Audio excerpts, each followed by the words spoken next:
You good girl, litter eater. You good girl. Let's go. Come on. All right, folks. IPAC instructor on my daily walk. Tomorrow, I need to be back in Chirac.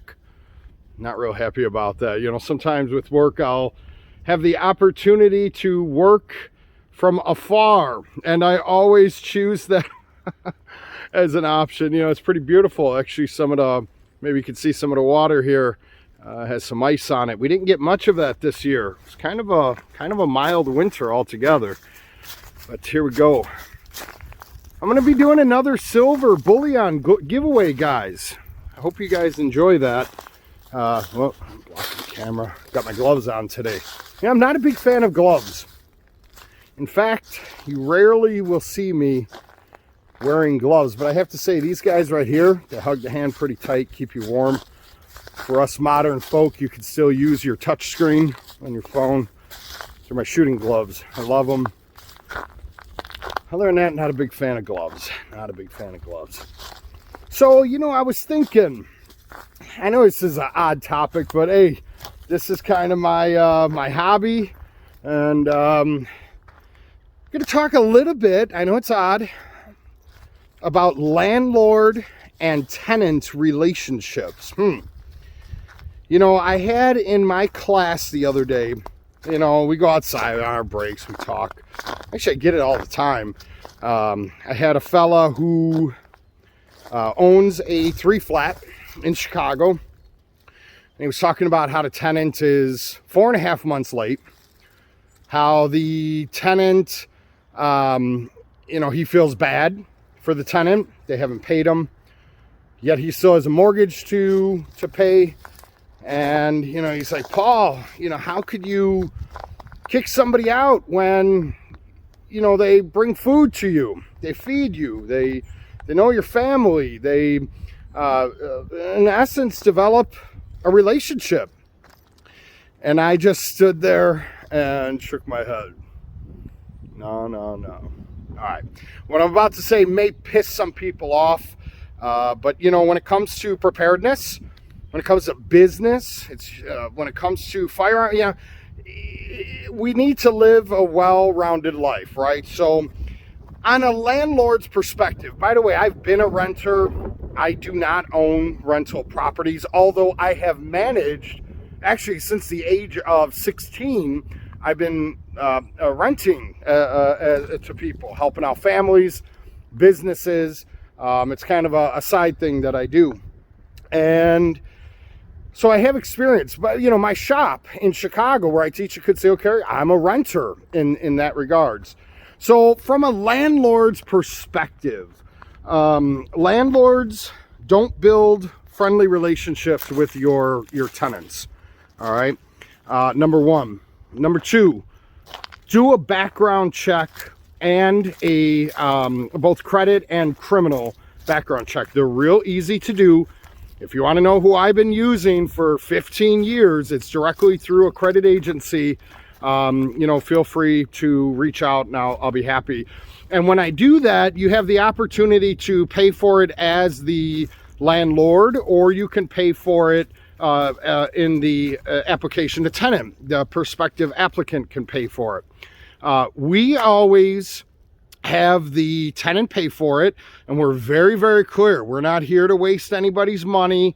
If you think you don't have a criminal history, if you think you have decent credit, and you are accepted, what we will do is refund you that money on your first month's rent.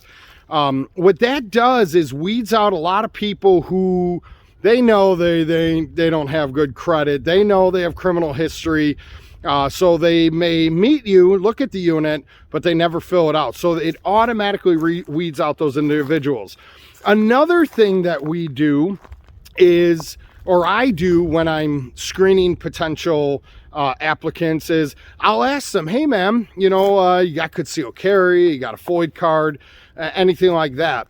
And I know that could be an awkward conversation, but typically if a person has a license for a firearm through a state, that omits any type of criminals wanting to potentially rent your spot. Now, on the flip, as a landlord, I wouldn't talk guns with potential applicants, because should that relationship with that tenant go sour, you never know how far it can go. That person may, then say, well, I know they own guns and they scared me. The landlord was scaring me, something like that. Just saying, that's something that comes up, not always, but periodically. Ask. And again, it kind of just gives an idea on whether or not that person is a criminal or not. Another thing is, and it's just my opinion, don't take gifts, don't take plates of food. If they offer you something out of kindness, be grateful, but typically decline. Because there are tenants out there that are professional scammers. And, this fellow that I was talking to a couple days ago in the class, he, as he stated, he goes, she's 4.5 months behind, and she is going to pay with her tax money when she receives it coming up here in April. And I just shook my head. No, I ain't gonna. I could be wrong, but again, I've gone through this probably 150 times in my life, so I'm not a professional in leasing to people, but I'm certainly not an amateur. And I said, man, I think she's gonna get you. And, I saw his face kind of go gray. And I said, I hope not. I'm not here to be a negative, but typically when it goes that far, it's over. And another thought is you cannot be emotional about it. Yes, the landlord still has to pay his mortgage, but the landlord, this is business, man. Sometimes business fails, sometimes business goes well, and sometimes not. So, if that tenant is bailing out on you or not paying, you can't let it cause you to lose sleep at night and get all emotional and take it personally. All right. If they are unable to pay their rent, which is essentially a house over their head, there's something far deeper rooted problem there that goes beyond it. So, they're probably messed up. So again, my opinion, don't be emotional about it. What you do need to do, again, just my opinion, would be to always be kind. Always be kind. Always take the high road, and always, do the right thing. But when you screen a tenant, be explicit that, there is really no room for tardiness. As the property owner, or, whomever the property owner, they have a mortgage to pay, and it puts everyone in a problem. Keep open communication with the landlord. If you don't think you're going to have the rent in 2 weeks, let them know right away. I think that open communication, when people start hiding and getting real quiet when they owe somebody money, that's not cool, right? It causes the person who is waiting on that money to get ticked off, let's face it. So that is another thought.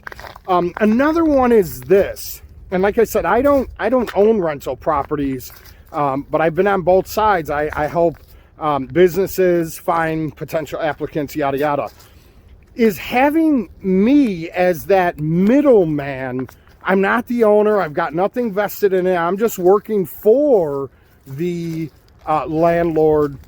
Allows that that potential applicant or that tenant to not put all the blame on me, when the things go bad. So, say, hey man, I work for these people, and I'm just the liaison. I'm the one who's kind of organizing you and them. This is what type of people the landlords are. They're very nice people, but they want you to pay on time, yada, yada. Now, on the tenant's perspective, landlords, be good people, man. Don't be stalling when something breaks. Don't be unresponsive when they tell you that the washer broke or that the water is leaking or something along those lines, because the tenant, being the customer essentially, they have a certain expectation as well. And when a landlord does not communicate and act on getting those repairs done, that too causes problems, and essentially causes that tenant to lose respect. So just a side note, and why do I mention this? Well, overall preparedness, business, yada, yada. I think we're going to start seeing a lot of people defaulting on their rents, guys. Remember back in 2008, you would drive through communities and you would see all those yellow and orange stickers on doors. They were foreclosed, houses, buildings. This is coming right around the corner. And typically, not always, but you know, renters are often living paycheck to paycheck. And I believe that landlords are going to start facing this problem more than... All right, so my memory on my phone, I talk too long, right? I have too much stuff on my phone. Anyways, I don't know where I left off, but I only have a moment because I'm going to run out of memory again. A silver bullion giveaway, guys. All you got to do is put a comment in the comment section of this video and then text our phone number, 888-316-IPAC, 888-316-4722, I believe. And just text your social media handle on YouTube here to our phone number, and I will randomly and honestly select through the comment section. I'll scroll like I did at the last two winners, and I'm going to be giving away a silver bullion coin. This video is going to end in just a second here. I got one.